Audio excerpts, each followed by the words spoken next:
BPL থেকে BFL পাশাপাশি Real Madrid কেন তুলছে বার্সার দিকে আঙুল, সবকিছু নিয়ে আজকে আমাদের ভিডিওতে কথা বলবো। হ্যালো, কি অবস্থা সবাইকে স্বাগতম জানাই বাংলাদেশের প্রথম এবং একমাত্র ডেইলি ফুটবল আপডেটস ভিডিওতে। ডেইলি থেকে ডিলে হয়ে গেছে নাকি?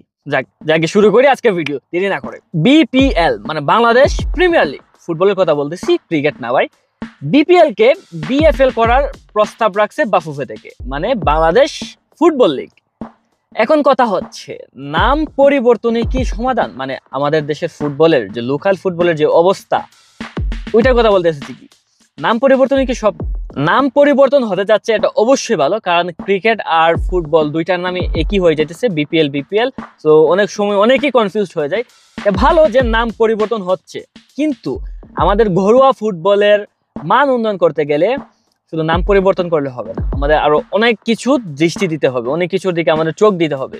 ব্রডকাস্টিং কোয়ালিটি বলেন, পাশাপাশি ফুটবলটাকে শুধু ঢাকা কেন্দ্রিক না রেখে পুরো দেশের মধ্যে ছড়িয়ে দেওয়ার একটা প্রস্তুতি নিতে হবে ভাই আমাদের, নয়তো আমাদের লোকাল ফুটবলের কোনোদিন উন্নতি হবে না।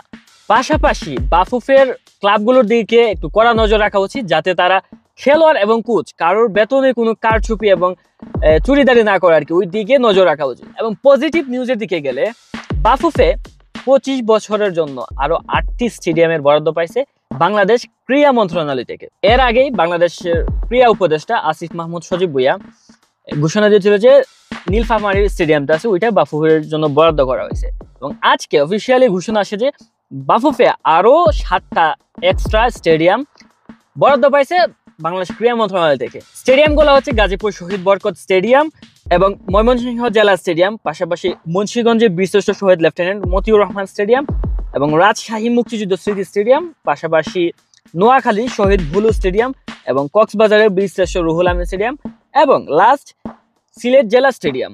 তো বাংলাদেশ ফুটবলকে ঢাকা থেকে পুরো দেশের মধ্যে ছড়িয়ে দিতে এই যে একটা স্টেপ, প্রথমত আমাদের কোনো ভেন্যু না থাকায় বাফুফের এইরকমটা করা হচ্ছিল না। তো এখন যেহেতু তারা স্টেডিয়াম পাইছে, পাশাপাশি আরো অনেক কিছু বরাদ্দ হবে, তো এটা হচ্ছে ফার্স্ট স্টেপ আমাদের ফুটবলটাকে, আমাদের ঘরোয়া লিগটাকে পুরো দেশের মধ্যে ছড়িয়ে দেওয়ার। আশা করি এটা ভবিষ্যতে অনেক ভালো একটা ইম্প্যাক্ট রাখবে, এটাকে ঢাকা থেকে পুরো দেশে ছড়িয়ে দেওয়ার জন্য আশা করি বাফুফে স্টেডিয়াম ছাড়াও আরো অনেকভাবে কাজ করবে। এটা অনেকভাবে কাজ করা যায়, এটা নিয়ে আমার প্ল্যান আছে একটা ডেডিকেটেড ভিডিও বানানো, আমরা ওইটাতে বিস্তারিত আলোচনা করব। Going on to club football, আজকে ছিল Manchester derby, Manchester United versus Manchester City আর বার্সার ম্যাচও ছিল, ওইগুলা নিয়ে আমরা ডেডিকেটেড একটা ভিডিও আপলোড করছি, ওইটা আমি এই ভিডিওর কমেন্টে লিঙ্ক দিয়ে দিব, পাশাপাশি ইউটিউবে দেখে থাকলে ডেসক্রিপশনের মধ্যে আমি লিঙ্ক দিয়ে দিব। চাচ্ছিলাম এই ভিডিওতে আলোচনা করতে, কিন্তু ম্যাচ দুইটা ভাই প্রচুর মানে এনার্জেটিক হয়েছে। সো ওই ম্যাচ নিয়ে কথা বলতে গেলে এই ভিডিও প্রায় আধা ঘন্টার মতো লং হয়ে যাবে, তাই ডেডিকেটেড ভিডিও আপলোড করছি, go and check it out. প্রথমে শুরু করি রিয়াল মাদ্রিদকে দিয়ে। রিয়াল মাদ্রিদ গতকালকে ম্যাচ ছিল রিয়াল সোসিয়েদাদের সাথে, যেখানে তারা 2-1 গোলে জিতে। কাহিনী এইটা না, কাহিনী হচ্ছে ওই ম্যাচের মধ্যে, মানে রিয়াল সোসিয়েদাদের ম্যাচের মধ্যে রিয়াল মাদ্রিদের ডিফেন্ডার ডিন হুইসেনকে একটা লাল কার্ড দেখায় লাস্ট ম্যান ফাউলের জন্য। তো কাহিনী আবার এইটাও না, কাহিনী হচ্ছে রিয়াল মাদ্রিদ সিজন শুরু হওয়ার সাথে সাথে অলরেডি তারা রেফারি নিয়ে অসন্তোষ প্রকাশ করছিল আরো আগে, এবং গতকালকের ওই ম্যাচের পরে তারা অফিসিয়ালি তাদের যে রিয়াল মাদ্রিদ টিভি আছে, ওই যে ফেমাস রিয়াল মাদ্রিদ টিভি, যারা রেফারিকে ব্যান্টারিং করার জন্য ফেমাস আর কি, রিয়াল মাদ্রিদ টিভি থেকে অফিসিয়ালি ঘোষণা আসছে যে রিয়াল মাদ্রিদ অফিসিয়ালি ফিফার কাছে লা লিগার স্পেনিশ যে রেফারিং আছে ওইটা নিয়ে নালিশ করবে, এবং তারা এর জন্য বিরাট বড় একটা প্রতিবেদন রেডি করছে এবং এই গল্পে আরো স্পাইস যোগ করছে, আরো মরিচ লাগাইছে। গত ম্যাচে যে ভিএআর রেফারি ছিল তাকে নাকি অলরেডি বরখাস্ত করছে, কারণ এই যে লাল কার্ড ছিল যেটা, ওইটাতে নাকি সে ইন্টারভিউ করে নাই অফিসিয়ালি, বাট আমি ম্যাচটা দেখি নাই, অ্যান্ড ওই ম্যাচটা ওই লাল কার্ডটা নাকি কোনোভাবে জাস্টিফাইড ছিল না, আর ভিএআর কোনোভাবে চেক করে নাই দেখে তাকে নাকি বরখাস্ত করা হয়েছে। এখন কথা হচ্ছে, বার্সা কিন্তু বারবার এই বাজে রেফারিং এর শিকার হইতেছে, কিন্তু রিয়াল মাদ্রিদ করছে কি, তাদের এই প্রতিবেদনের মধ্যে বার্সার দিকে আঙুল তুলছে।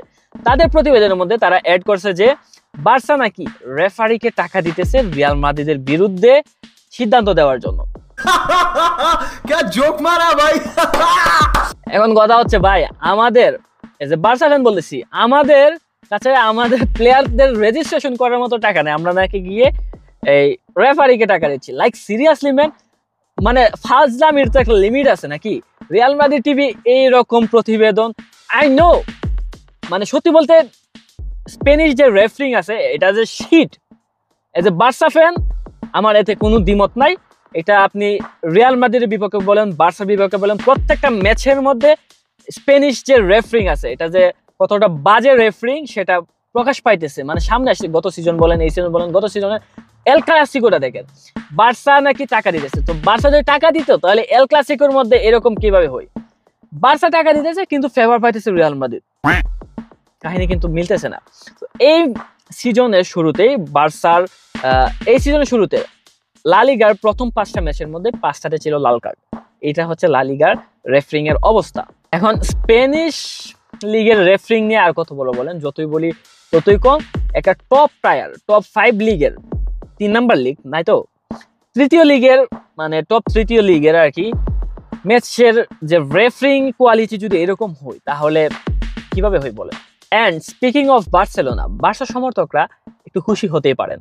এত শত বেড়া জালের মধ্যে বার্সার আগামী 17 দিন পরে মাত্র পিএসজির বিপক্ষে চ্যাম্পিয়ন্স লিগের ম্যাচ আছে। অ্যান্ড ওই ম্যাচের আগে পিএসজিতে ইনজুরির হাহাকার লাগিয়ে আছে। কোচ থেকে শুরু করে তাদের স্টার যত প্লেয়ার আছে সব কয়টা ইনজুরিতে। অলরেডি এই কোচ লুই এনরিকে এবং উসমানে দেমবেলে, দিজিরে ডুয়ের সবাই মাঠের বাহিরে। অ্যান্ড গতকালকের ম্যাচের মধ্যে কাভারাজখেলিয়া, তাদের যে মেইন অ্যাটাকিং প্লেয়ার মানে এই লেফট উইং থেকে আসে, সেও ইনজুরিতে। তো মাত্র 17 দিন পর ম্যাচ অ্যান্ড অলরেডি ইনজুরিতে পড়ে যাওয়া। কতদিন সে মাঠের বাইরে থাকবে এই নিয়ে কোনো আপডেট আসে নাই, বাট এটা হাতে লেখে রাখেন, এটা ধরে রাখেন যে সে বার্সার বিপক্ষে ম্যাচটা মিস করতেছে। এবং কাভারাজখেলিয়ার সাথে আরো 2 জন প্লেয়ার ইনজুর হয়ে মাঠ ছাড়ে। মানে বার্সা ফ্যান হয়ে যদি আপনার যদি খুশি না লাগে তাহলে আর কি বলবো। আর এই যে ফুটবল ফ্যান, আমি কোনো প্লেয়ারের ইনজুরিতে আমি খুশি হই না।